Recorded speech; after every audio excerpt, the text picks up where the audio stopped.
Good morning. I am Latha, Associate Professor, PG and Research Department of Computer Science, Sri Sarada College for Women, Salem 16. Today I am going to take the basic concepts of data communication system. When we are communicating, we are sharing the information. Here, the context of the computer information system, the data are represented by binary information units, that is bits, that is produced and consumed in the form of zeros and ones. Next, data communication. It is the exchange of data between two devices via some form of transmission medium, such as wire cable. Communicating devices, it must be a part of communication system which is made up of a combination of hardware and software. Next, data communication characteristics. There are three characteristics that are described in data communication. Delivery. First one is delivery, next one is accuracy, third one is timeliness. Next, components of data communication system. There are 5 components in data communication system, that is message, sender, receiver, medium and protocol. First one is message, it is the information. Next, sender, this is the second component in data communication system. It is the device which sends the data message. Next one is receiver, it is the device which receives the data message. Next one is medium. This is the fourth component in data communication system. It is a physical path by which a message travels from sender to receiver. Last components in data communication system is a protocol. It is set of rules that govern the data communications. Next, a brief history of data communication system. In the year 1837, the scientist Samuel Morse, he invented a telegraph. So, telegraph invention made it possible to send information using electrical impulses over a copper wire. The message were sent by translating each character into a sequence of long or short electrical impulses and transmitting them. Morse code, it represents a scheme of association of characters with electrical impulses.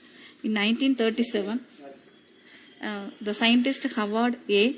Alekan of Harvard University, he began work on the design of a fully automatic calculating machine using the concepts of Babbage and those used in punched cards that are used in collaboration with the IBM, that is International Business Machine. 7 years later, in January 1944, the design became a reality and it was named as Mark I. Mark I, this was considered to be the first digital computer. It could accept data from punched cards and store them in memory, and it made calculation by means of automatically controlled electromagnetic relays and arithmetic counters, which are mechanical. It could be programmed, that is given a set of commands to carry out certain operations. It performed arithmetic and logical operations, and it is used to solve scientific problems. Another event important to communications occurred in 1945 with the invention of the first electronic computer, ENIAC, that is Electronic Numerical Integrator and Calculator.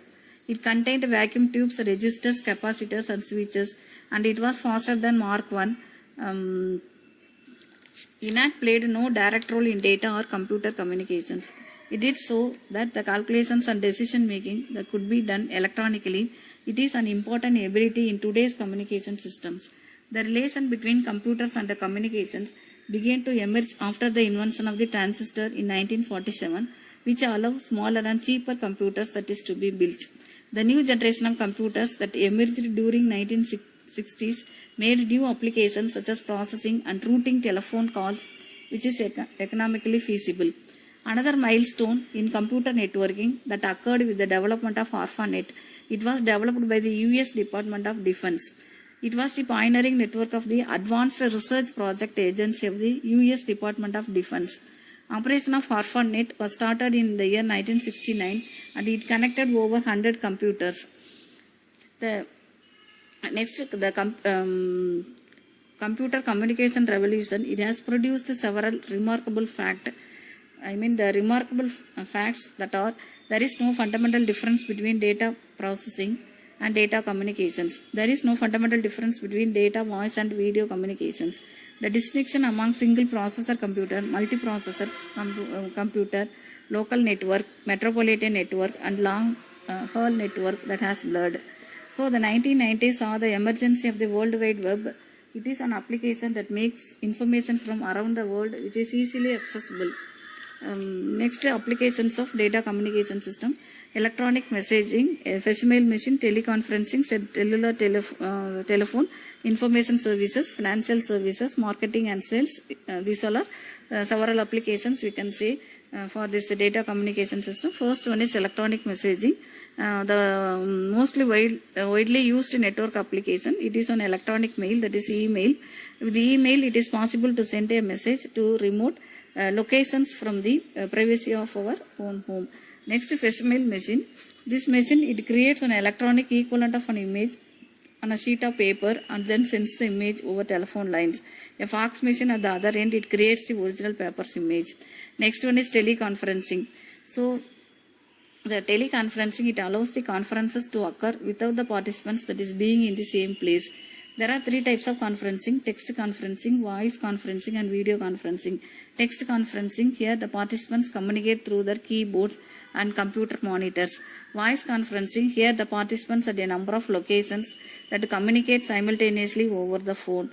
Video conferencing, where the participants can see as well as talk to one another. Next, cellular telephone. So today's cellular network, it make it possible to maintain a wireless phone communications while traveling over large distances. Next, information services. So this is another application we can say for data communication system. It include bulletin boards and data banks. Bulletin boards, that is data banks, which allow the free exchange of some software, files or other information. A World Wide Web, it offers the technical specifications for a new product. It is on information service. So another applications in this data communication system, we can say financial services. It include credit, history searches, foreign exchange and investment services and electronic funds transfer. Next, marketing and sales. So they are used extensively in both marketing and sales organizations. Next, computer network. What is a network? So network is nothing but it is a set of devices which are often referred to as nodes, which is connected by media link. A node, it can be a computer printer or any other device which is capable of sending and receiving the data that is generated by other nodes on the network. So links, it connecting the devices, are often called communication channels. The computer network, it may be defined as an interconnected collection of autonomous computers. Two computers, they are said to be interconnected if they are able to exchange information. So next, there are topology. What is topology? Topology is nothing but it is the layout of the connections that is formed between computers. There are different type of topologies are there: bus topology, star topology, ring topology, tree topology and mesh topology. First one is bus topology. So here the network that uses a bus topology, it consists of a single long cable to which the computers they are attached. Any computer attached to a bus, it can send a signal down the cable and all the computers, it receive the signal. Because all the computers attached to the cable, it can send an electrical signal. Any computer can send data to any other computer. The computers attached to a bus network, it must coordinate to ensure that only one computer it sends a signal at any time or charged cells. So next, advantages and disadvantages regarding this bus topology. Advantages we can say, that is connecting a computer or peripheral to a linear bus is easy. This topology requires least amount of cabling to connect the computers and it is very less expensive. It is easy to extend a bus. Since two cables, it can be joined into one larger cable within a connector. So next, disadvantages. Entire network shut down if there is failure in the backbone. Heavy traffic can slow down a bus because computers on such network do not coordinate with each other to reserve time to transmit. Next one is star topology. This is another type of topology. Here it is the oldest communication design method with roots in telephone switching systems. The advances in network technology have made the star technology. It is a good option for modern network. Here all the computers they are attached to a central point. Regarding this network hub, it plays major role. So hub is nothing but it is a central device that joins single cable segments or individual local area network into one network. Typical hub, it consists of an electronic device that used to accept data from a sending computer or delivers it to the destination. A star network, you have a symmetric shape in which the hub is located at an equal distance from all computers.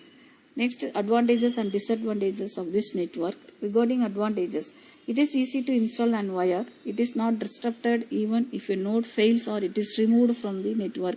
Fault detection and removal of faulty parts easier in star topology. Disadvantages, it requires longer length of the cable. If the hub fails, nodes attached to it are disabled. The cost of the hub, it makes the network expensive as compared to bus and ring topology. Next one is ring topology. This topology, it is a continuous path for data with no logical beginning or ending points, and it has no terminators. When a data is transmitted onto the ring, it goes around the ring from node to node, it finds its destination and it continues until it ends at the source node. Here, a network, it may be either unidirectional or bidirectional. Unidirectional means all the transmitters travel in the same direction. Each device can communicate with only one neighbor. Bidirectional means data transmission travel in either direction or device can communicate with both its neighbors. Next, ring topology, it is easier to manage than the bus because the equipment used to build a ring, it makes it easier to locate a defective node or cable problems. The ring topology, it enables more reliable communications than the bus. Advantages and disadvantages. So regarding advantages of ring topology, it is easy to install and reconfigure. Every computer is given a equal access to the ring. Next, disadvantages of this network. Failure in any cable or node, it breaks the loop and it can take down the entire network. Maximum ring length and number of nodes, they are limited. Tree topology. So this is another type of topology. It is a variation of the star topology. As in star, here the nodes in a tree, they are linked to a central hub that is used to control the traffic to the network. So the majority of the devices that connect to a secondary hub, that is connected to the central hub in this case. Good example we can say for tree topology is the cable TV technology. Here the main cable from the main office, that is divided into the main branches, with each branch that is divided into smaller branches and so on. The hubs are used when a cable is divided. Next, advantages. The distance to which a signal it can travel increases as the signal passes through a chain of hubs. Tree topology, it allows isolating and used communication from different nodes. It allows for easy expansion of an existing network, which enables organizations to configure a network to meet their needs. Next, disadvantages of this network. We can say, disadvantages for this network. That is, if the backbone line breaks, the entire segment, it goes down. It is more difficult to configure wire than other topologies. Last one is mesh topology. So it has a direct connection between every pair of devices in the network. It is on extreme design. Here in this case, two devices, they want to communicate, they do so directly without involving other devices. Regarding advantages and disadvantages of this mesh topology. Advantages, we can say the use of large number of links that eliminates the network congestion. Next, if one link it becomes unusable, it does not disable the entire system. Next, disadvantages of the mesh topology. The amount of required cabling is very large, as every node is connected to the other. Installation and reconfiguration is very difficult. The amount of hardware required in this type of topology, it can make it expensive to implement. Next one is categories of networks. When we are broadly speaking about this categories of networks, there are two types of networks based on transmission technology. First one is broadcast network, another one is point-to-point network. Broadcast network, it has a single communication channel that is shared by all the machines on the network. The short messages, they are called packets in certain contact that is sent by any machine that is received by all the others. Next, broadcast system, they also allow the possibility of addressing a packet to all destination by using a special code in the address field. When a packet with this code is transmitted, it is received and processed by every machine on the network. This mode of operation is called broadcasting. Point-to-point network, it consists of many connections between individual pair of machines. To go from source to destination, a packet on this type of network, it may have to first visit one or more intermediate machines. Often multiple routes of different length, they are possible, and therefore routing algorithm will play an important role in point-to-point network.